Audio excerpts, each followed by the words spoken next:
తీసుకున్న డబ్బులు వెంటనే చెల్లించాలని కోరుతూ కొంతమంది మహిళలు రాము నాయక్ వికారాబాద్ జిల్లా తాండూరు పోలీసులకు ఫిర్యాదు చేశారు. ఎల్బీ నగర్ హైదరాబాద్ మహిళల నుంచి తాండూరుకు చెందిన విఠల్ నాయక్ 40 లక్షలు అప్పుగా తీసుకున్నారని, 40 లక్షలకు 20 లక్షలు కలిపి మొత్తంగా 60 లక్షలు ఒక నెలలో ఇస్తారని తెలిపారు. కానీ ఇప్పటికీ 5 నెలలు గడుస్తున్నా తీసుకున్న డబ్బులు ఇవ్వలేదని బాధిత మహిళలు ఆవేదన వ్యక్తం చేశారు. అదేవిధంగా తీసుకున్న డబ్బులకి చెక్కులు, హామీ పత్రాలు కూడా ఉన్నాయని చెప్పారు. తీసుకున్న డబ్బులు వెంటనే ఇవ్వాలని సందర్భంగా మహిళలు విజ్ఞప్తి చేశారు. ఆశపడి మేము ఇచ్చినాము, మా డబ్బులు మాకు రిటర్న్ ఇవ్వాలగాస్తారు.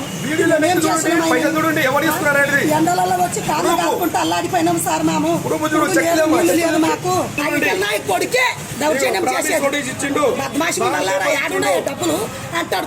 కొడుకు ఆధార్ కార్డు దొంగతనం చేసిన మా ఇంకే అంటాడు. ఉన్నాయి సార్ మీకు ఆల్మోతా సార్ అన్ని ఉన్నాయి. డబ్బులు తీసుకొని 10 మంది తెచ్చి మేము ఇచ్చినాం సార్. 10 మంది తెచ్చి ఇస్తే మమ్మల్ని ఇట్లా చేస్తున్నారు. కాళ్ళు మక్కిన 3 నెలల నుంచి మా డబ్బులు మాకు అయ్యా అని కాళ్ళు మక్కి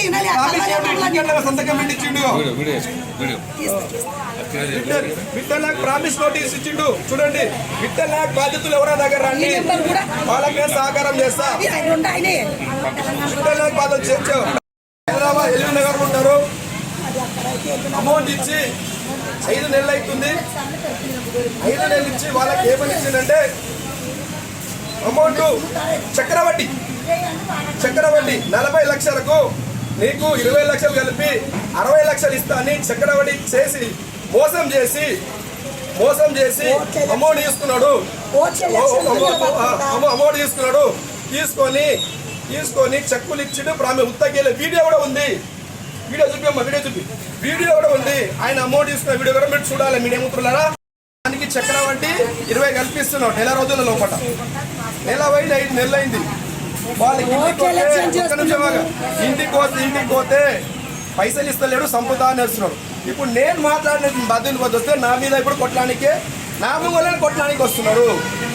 విఠల్ నాయక్ అనే వ్యక్తి నా మీదనే ప్రజా సమస్య కోసం పోట్లాడితే నా దగ్గర కొట్టడానికి వస్తే పబ్లిక్ కొట్టకుండా ఎట్లుంటాడు? వాళ్ళకి భయం ఉంది, వాళ్ళకి ప్రాణహాని ఉంది.